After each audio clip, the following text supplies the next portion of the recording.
서초동 감식반장 김프로.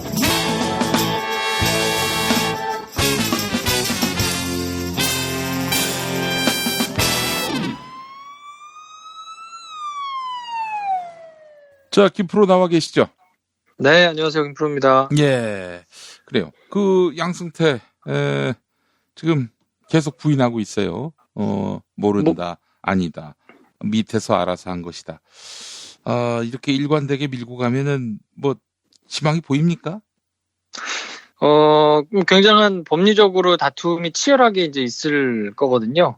일단 재판 기록만 뭐 20만 쪽이 훨씬 넘는다 그러고 20만 쪽이 얼마나 되는지를 사실 저는 실제로 구경해 본 적이 없어가지고 20만 쪽. 예. 20만 쪽이 어느 정도인지 사실 좀 가름이 잘 안 되기는 하는데요.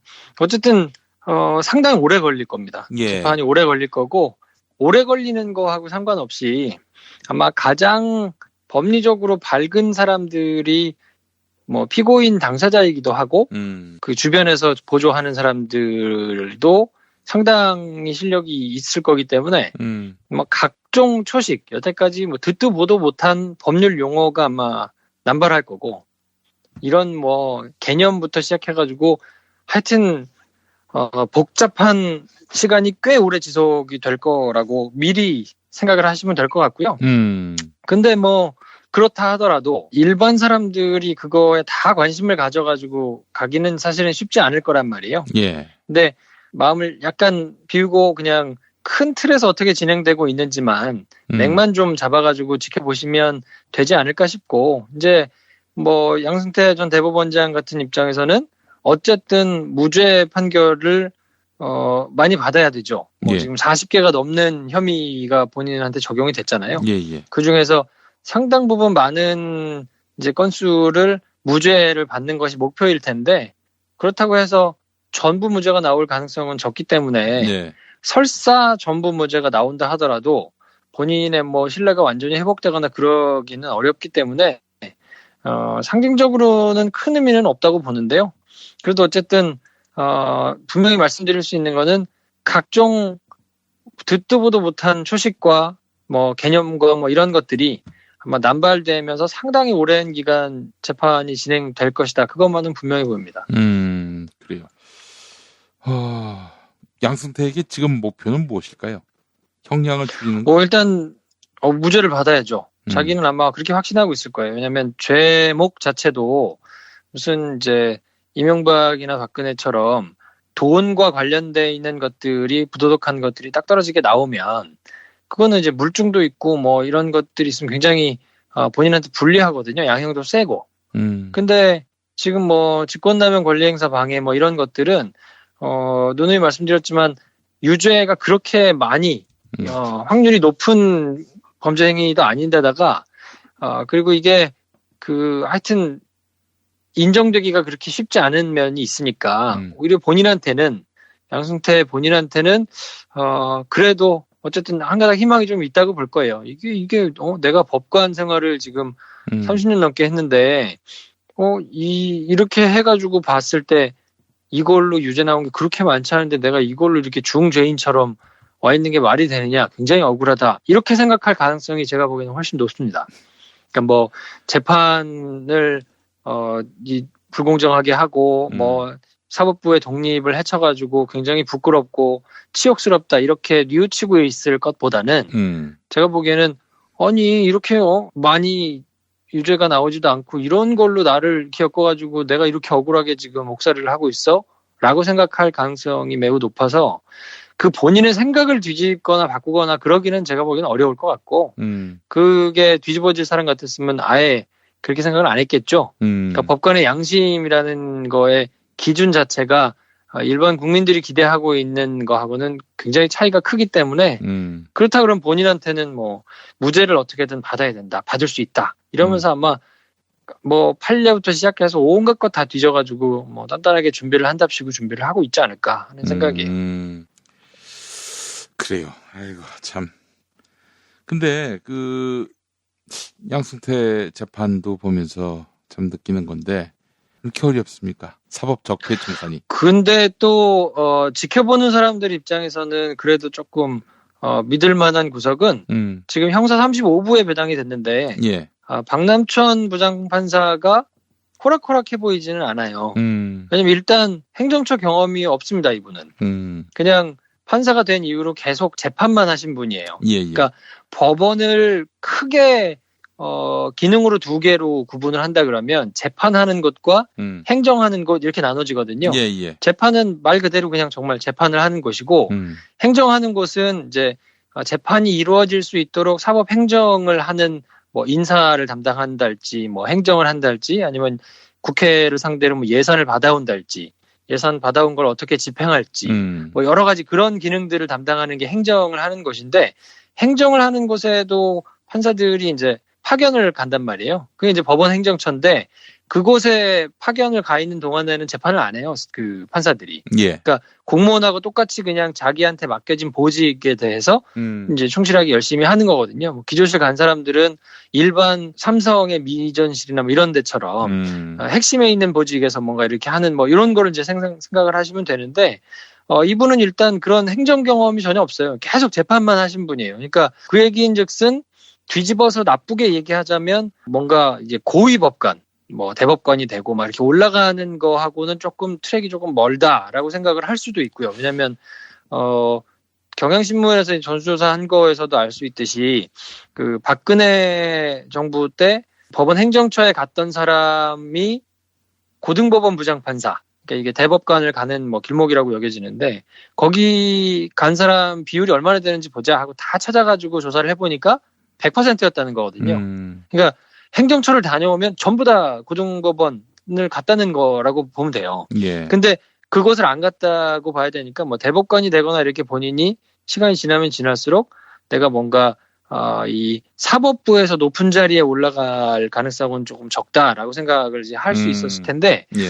그러니까 재판만 한 사람이라 그렇게 크게 서울법대 나왔다는 거 말고는 뭐 양승태와 관련된 사람들과 그렇게 큰 뭔가 관련된 게 조금 믿기 어려워 보여요. 그리고 이분이 또 전남 해남 출신이기도 하고 26기 연수원 26기인데 그렇다 보니까 아무래도 좀 공정한 눈으로 재판을 하고 이 뭔가 사법 감수성이라고 할까요? 이 일반적인 국민들이 가지고 있는 법 감정과 괴리가 크지 않을 가능성이 높죠.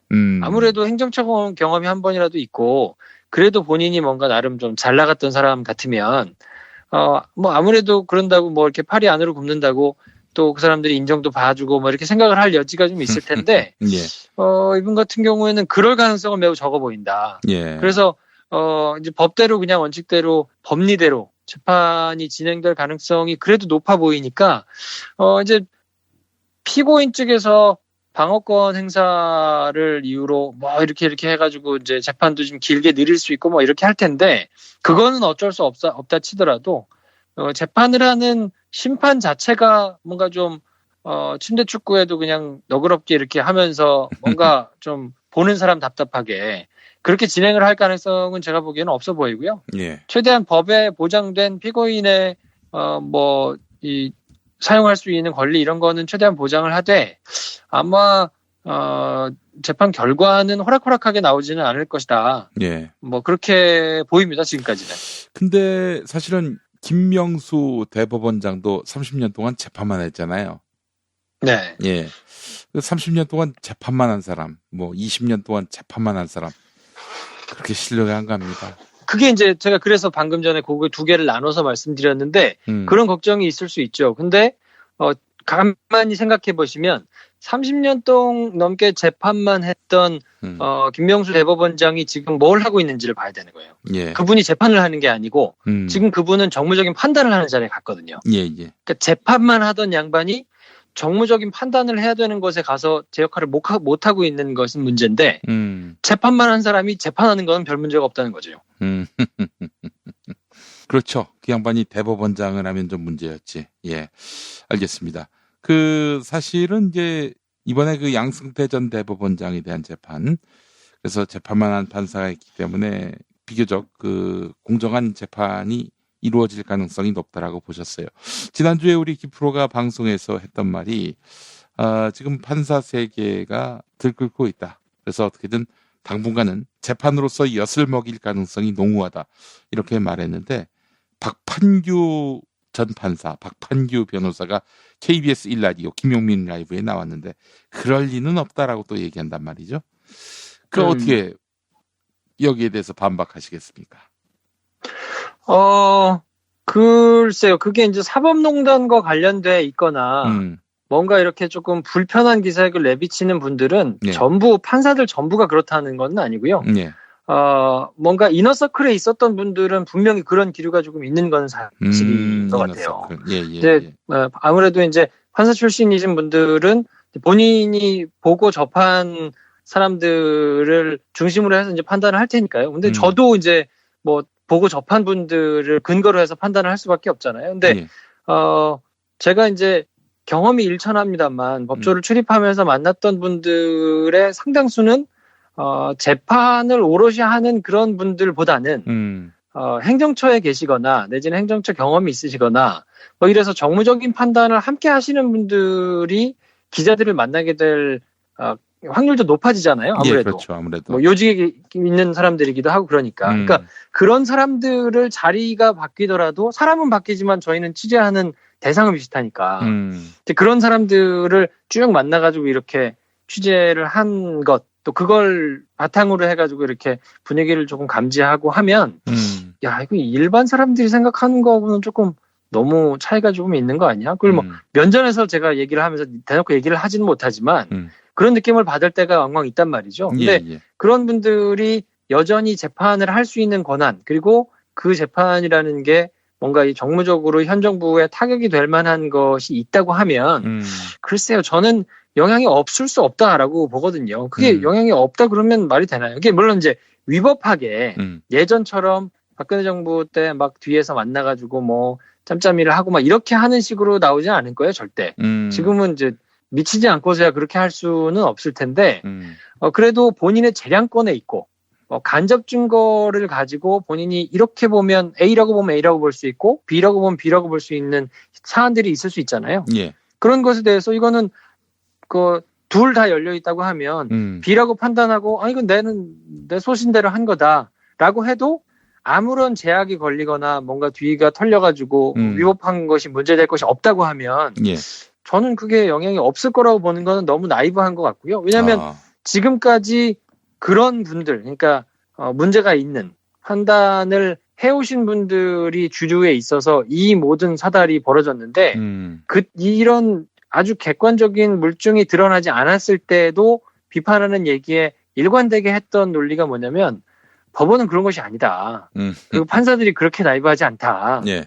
그 사법부의 독립은 내용을 잘 몰라서 그런다, 당신들이. 내용을 잘 들여다보고 증거관계를 들여다보고 그 안에 법리를 들여다보고 계속 고민하고 씨름하는 사람들이 내놓은 결과는 증거를 정확하게 모르면서 그렇게 얘기를 할 수 없다라고 오히려 역정을 낸 경우가 많았거든요. 예. 근데 그랬던 내용들의 상당수가 지금 다 뭐 민낯이 드러난 거니까 그거를 지금은 그렇게 하기가 좀 어려워진 거는 사실이지만 저는 여전히 그게 법적으로 문제가 안 되고 누가 대놓고 막 문제를 삼아가지고 자기가 곤경에 처하지 않는 그런 안전장치만 있다고 한다 그러면 이게 불편한 분들은 충분히 그렇게 판단하고도 남을 것 같다라는 생각이 좀 들고 그거는 뭐 지켜봐야 하는 내용이니까 그렇게 안 되면 제 전망이 틀리면 틀렸으면 좋겠습니다.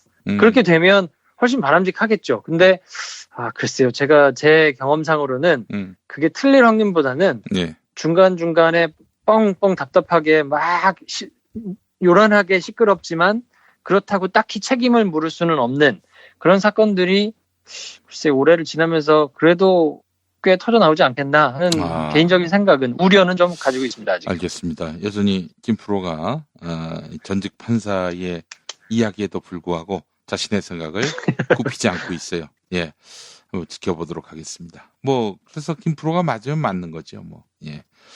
제가 틀렸으면 좋겠어요. 제가 틀리는 게 오히려 사법부가 제대로 서는 데는 맞는 일이니까 마치 제가 그런 거를 미리 예단하고 막 이렇게 얘기를 해가지고 법원이 전부 썩었다 하는 거는 바람직하지는 않은 거예요. 왜냐하면 이 지금 양승태 구속 그리고 재판을 받으러 오는데 정말로 이 판이 이렇게까지 올 수 있도록 한 거는 정말 한 7할, 8할은 판사들의 몫이었거든요. 그렇죠. 안에서 계속해서 저항하고 계속해서 얘기하고 모두가 침묵하고 있을 때 그 침묵을 불편하게 깨고 계속 그렇게 끌고 온 거는 사실은 판사분들이거든요. 그러니까 법원 내부의 상당수가 이렇게 해서는 안 된다라는 기류가 있는 거는 맞고요. 그런 분들한테 재판이 주어지면 제대로 된 판결이 나올 가능성은 저는 여전히 있다고 봐요. 그래서 박남천 판사가 양승태 전 대법원장의 재판을 하는 것이 호락호락하진 않을 것이다 하고 기대를 섞고 저는 보는 것이고 그럼에도 불구하고 이미 이너서클에 계셨던 분들이 여전히 뭐 고등법원에서 뭐 항소심 올라온 판결에 대해서 뭐 다시 본다거나 뭐 이런 것들에 대해서는 그래도 조금 불안한 마음이 아직은 있죠. 네, 그 불안을 말씀드린 거고 물론 그렇게 불안한 숫자는 상대적으로 적습니다만 그럼에도 그것이 없다고는 말할 수 없다라는 게 뭐 제 얘기의 요지입니다. 대법원이 국정농단 사건으로 재판을 받고 있는 박근혜와 최순실, 이재용의 상고심 사건.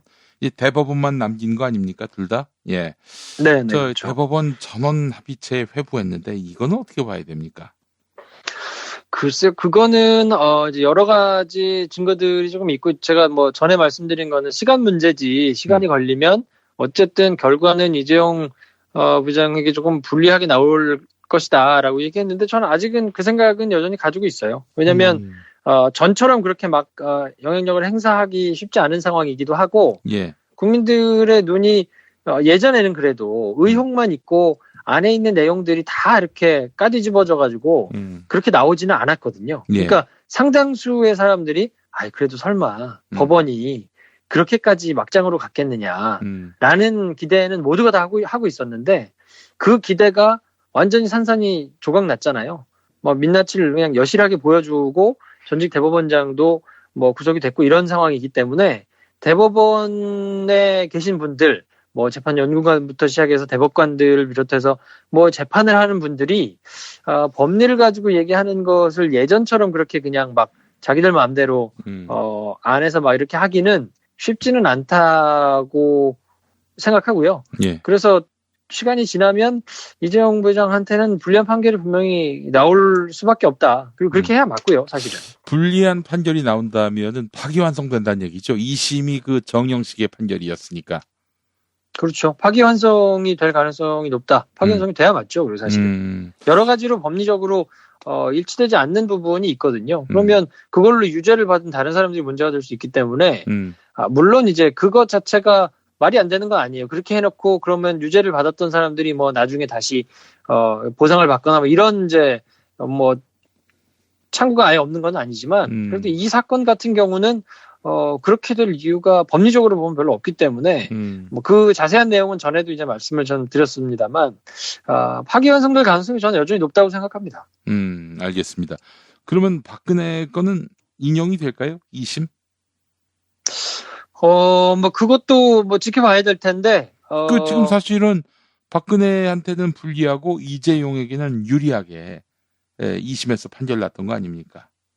그렇죠. 그게 이제 맞춰줘야 되니까 두 개가 아마 맞춰질 거라고 봐요. 시간은 조금 걸리기는 하더라도 그렇게 그냥 예전처럼 그러니까 1심, 2심은 전혀 다르게 올 수는 있는데 어쨌든 대법원에서는 모여서 그것이 하나의 방향으로 정리가 돼야 될 거거든요. 그냥 누가 먼저 들어왔다고 그걸 그냥 끝낼 수는 없는 상황이고 또 그러면 일부각에서는 걱정을 했던 게 박근혜 전 대통령 같은 경우는 그러면 이거 구속기한 만료돼가지고 나오는 거 아니냐라고 걱정을 하신 분들도 있고 뭐 박지원 의원 같은 경우는 뭐 여러 차례 나온다 박근혜 올 말 되면 그 끝나기 때문에 나온다 이렇게 여러 차례 말씀을 하시던데 형이 확정이 된 게 있어요. 2년 받은 게 확정된 게 있기 때문에 그게 구속기간이 만료된다 하더라도 그 확정된 형을 2년 동안 살아야 되기 때문에 2년 이상 길게 더 갈 가능성은 제가 보기에는 적다고 보기 때문에 뭐 중간에 갑자기 나와가지고 시끄러워질 가능성은 없다고 보고요. 그러니까 어쨌든 정리가 되기는 될 거예요. 그래서 박근혜와 이재용 모두에게 그 뭔가 좀 엄격하게 증거 관계를 판단을 할 수는 있겠지만 그러면 그것이 두 사람에게 공이 같이 적용이 될 것이기 때문에요. 쉽지는 않을 겁니다. 그거는 좀 지켜보셔야 될 것 같아요. 현 정부를 엿먹이는 차원에서 박근혜 무죄 취지로 파기환송하고 또 이재용은 뭐 그대로 불구속 상황을 확정짓는 식으로 해서 인용하고 이럴 가능성은 없을까요? 그렇게 되면 타겟이 바로 되잖아요. 예? 뭐 대법관들이 그거를 판단한 사람들이 바로 이제 종국의 영구적인 판결을 내려버린 것으로 사법사에 기록이 되기 때문에 그거는 자기 이름이 그렇게 기록되는 것은 또 원하지 않을걸요? 아니 그 그러니까 정영식은 1심, 뭐예요? 2심은 정영식은 1심, 2심은 그 네. 뒤에 판결이 있으니까 아, 이 사람은 당장 이렇게 하더라도 본인은 어쨌든 할 말이 있죠. 네. 만약에 그게 뭐 누군가에게서 영향을 받아서 뭐 이렇게 좀 해주십시오라는 거라고 하면 할 말이 있잖아요. 나는 일단 이렇게 판단했는데 위에 가서 어떻게 되는 건 내가 할 수 없습니다.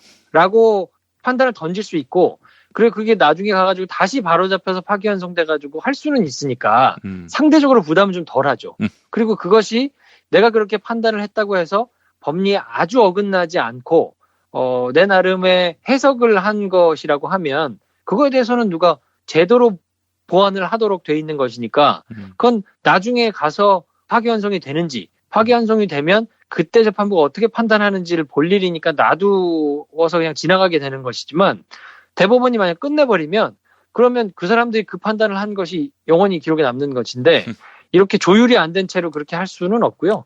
우리나라 대법관이 13명밖에 없는데 그 정도로 후지지는 않고요. 그 사람들이 또 대법관들이 직접 저걸 하는 게 아니고 그 밑에 수많은 재판연구원들이 또 보조를 하고 있거든요. 그러니까 그냥 몇몇 사람들이 그렇게 성급하게 그러니까 2심 같은 경우는 뭐 정영식 부장판사가 내렸을 때는 그 판단을 3명이 한단 말이에요. 2심 판사가 있고 부장판사 있고 배석판사 1명이 더 있어서 3명이 판단을 하는데 그중에서도 부장판사의 입김이 어떻게든 영향을 미칠 가능성이 높아서 이거는 어떻게 보면 한 사람의 영향력이 굉장히 센 가운데 뭐 끼케야 3명의 머리를 맞대서 판결을 하는 거지만 재판연구관 같은 경우는 전원합의체라 그러면 대법관 숫자만 그 사람 13명이 되는 데다가 그 밑에 각각 재판연구관들이 또 있고 하기 때문에 이거는 그렇게 뭐 1심, 2심처럼 쉽게 볼 일은 아닌 것 같고요. 예. 그렇기 때문에 저는 파기환송 될 거다. 시간은 좀 걸리긴 하더라도 그렇게 말씀을 드리는 거고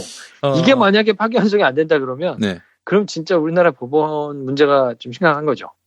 그 정영식은 서울회생법원장이 됐대요. 아니 김명수 대법원장이 이거 승진시킨 거 아닙니까?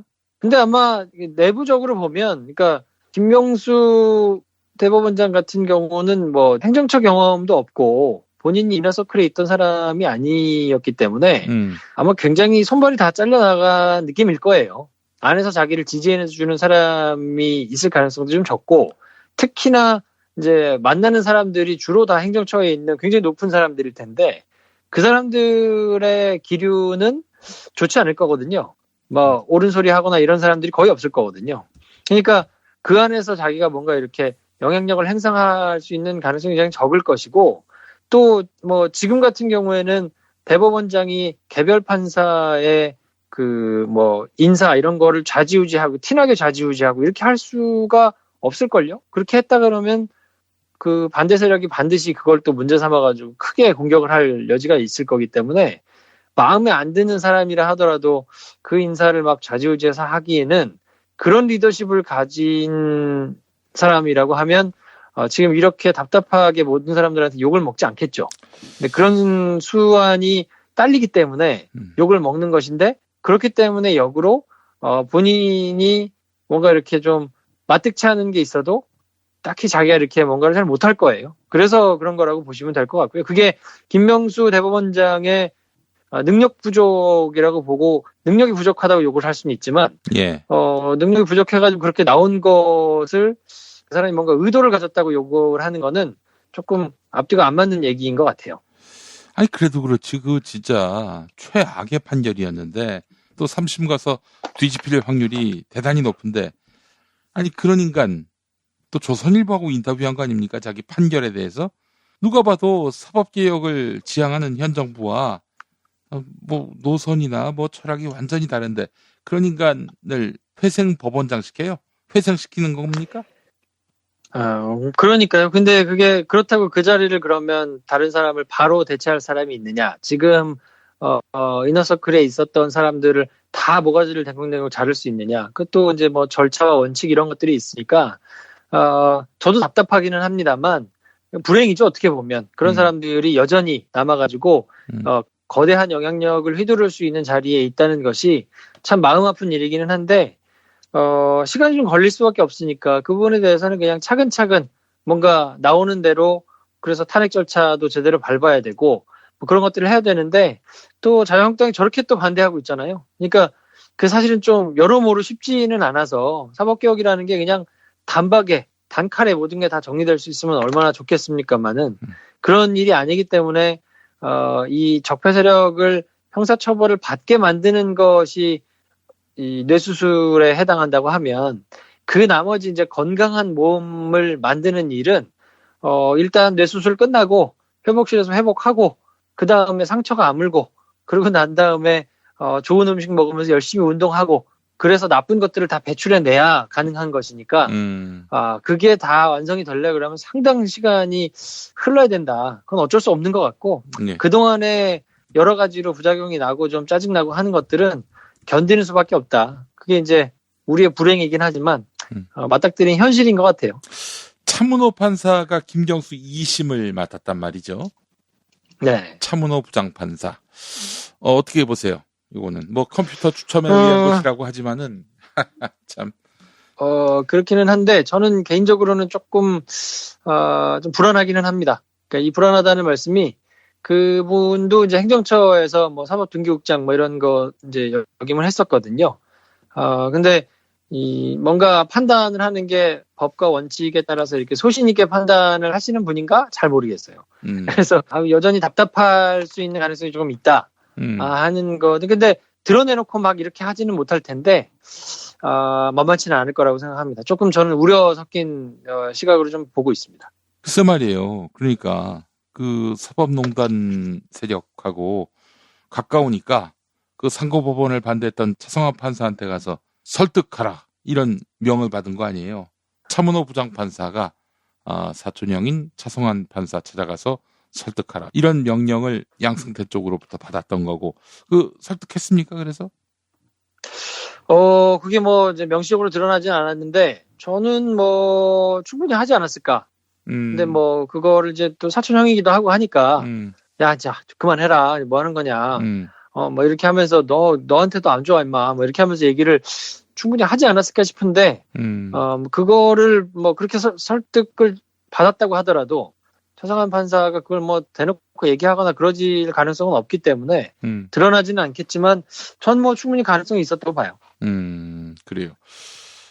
그런 사람을 김경수 2심에 갖다 앉혔다. 그 뭔가 좀 부담을 느낄까요? 야, 내가 2심에서 이렇게 김경수 연맥이는 판결하면은 뭐 무슨 정권을 떠나서 국민들로부터 영원히 쓰레기로 낙인받길 것이다. 이런 뭐 두려움이나 혹은 경각심 뭐 그리고 재판을 똑바로 해야 되겠다라는 어떤 압박 같은 거 이런 것들 전혀 못 느낄까요? 근데 저는요 또 이게 이렇게 얘기하면 굉장히 일관성이 없는 것 같아 보일 수도 있는데 하나 재밌는 거는 뭐냐면 네. 그렇게 양승태 전 대법원장 하에서 영향력 하에서 굉장히 뭔가 이렇게 정무적으로 판단을 막 하면서 법과 원칙을 저버렸던 사람들의 특징이 뭐냐면 네.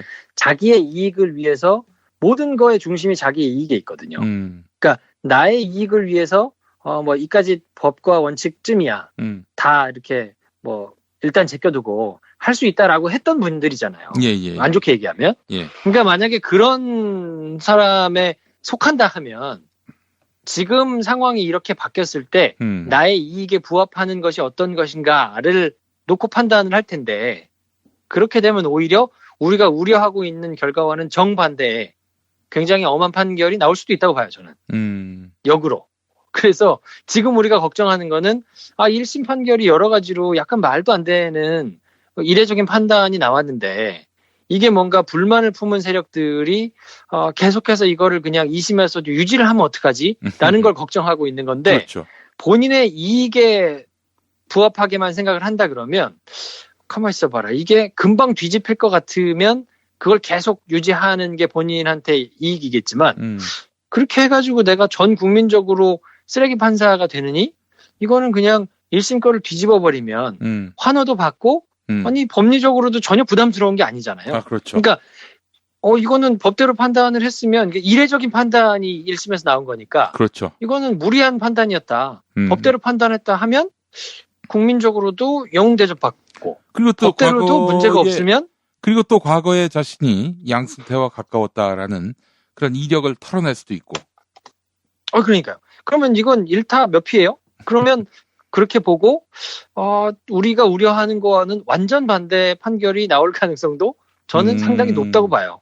네, 그러니까 그렇게 생각을 하면 그래서 많은 분들이 계속해서 관심을 가지고 뭔가 이렇게 좀 악소리를 계속 내주셔야 사람들이 그거를 신경을 쓰면서 판단을 할 거거든요. 근데 이너서클에 계셨던 많은 분들의 이탈이 그리고 세탁이 그런 시도가 있을 거라고 보고 그 과정에서 나름대로 지조를 지키고 뭐 지조라고 하면 좀 그렇지만 이 뭔가 세상 돌아가는 것과는 전혀 딴 세상에 계시면서 자기들끼리 그냥 그렇게 판단을 하는 사람들이 없지는 않겠지만 거기서 막 이렇게 풍향계를 띄워놓고 줄타기를 하는 사람들이 분명히 있을 거라고 보고 네. 그런 면에서 보면 또 한편으로는 안심할 수도 있는 거니까 요거는 사실 재판이 이제 진행 전이라 재판이 어떻게 진행되는지 분위기가 어떤지 이런 것들을 좀 봐야 되고 그 당시에 판결이 날 즈음에 뭔가 이렇게 판단을 하게 되는 그때 정세가 또 어떠냐에 따라서도 굉장히 영향을 받을 거거든요. 예. 그러니까 만약에 이제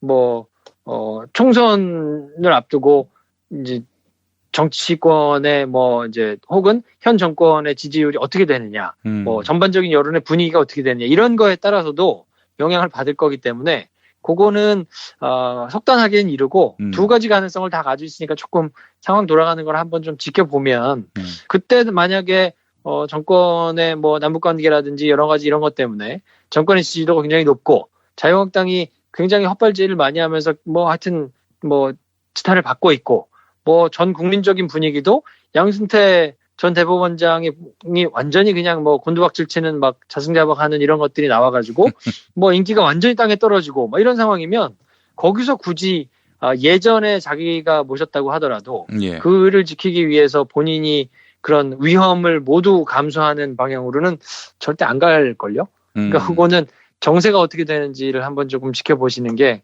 더 중요할 것 같아요. 근데 오히려 이제 반대로 그런 불리한 상황이 된다. 예. 현 정권의 지지도도 막 곤두박질 치고 양승태 전 대법원장이 다시 막 또 막 으쌰으쌰하고 여론이나 무슨 뭐 보수지들이나 막 이런 데들이 막 일어나서 뭔가 그게 막 그 시끌시끌하고 사법개혁을 주도하는 쪽에 힘이 좀 딸리는 모양새다. 그러면 뒤집어지는 판결이 나올 가능성도 있죠. 그러니까 예. 그거는 참 답답하기는 한데 그 세력의 성향 자체가 굉장히 좀 비겁하고 치졸하기 때문에 그렇죠. 그거는 이제 그때 당시의 상황이 어떠느냐가 제가 보기에는 가장 법과 원칙보다는 그때 처한 상황이 영향을 많이 줄 가능성이 좀 높다라고 저는 생각합니다. 힘 있는 편 우리 편 이거란 얘기죠.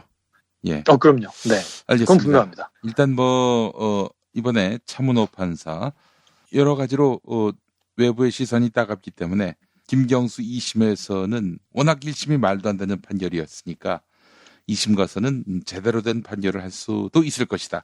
이렇게 김프로는 예측하고 있습니다. 네. 주변 환경만 좋다 그러면 충분히 그런 판결이 나오고도 남는다라고 보는데 그 환경이 어떻게 될 건지는 뭐 몇 가지의 요인 가지고 뭐 점칠 수 있는 건 아니니까 네. 그거는 조금 지켜봐야 될 것 같아요. 하여간 국민들이 계속 아무래도 이상한데 차문호가 김경수 맥이겠어 이렇게 생각을 하고 비판을 하고 이렇게 밀어붙인다면은 결국에는 차문호도 압박을 느낄 것이다 이런 얘기죠. 네, 그렇습니다. 네, 알겠습니다.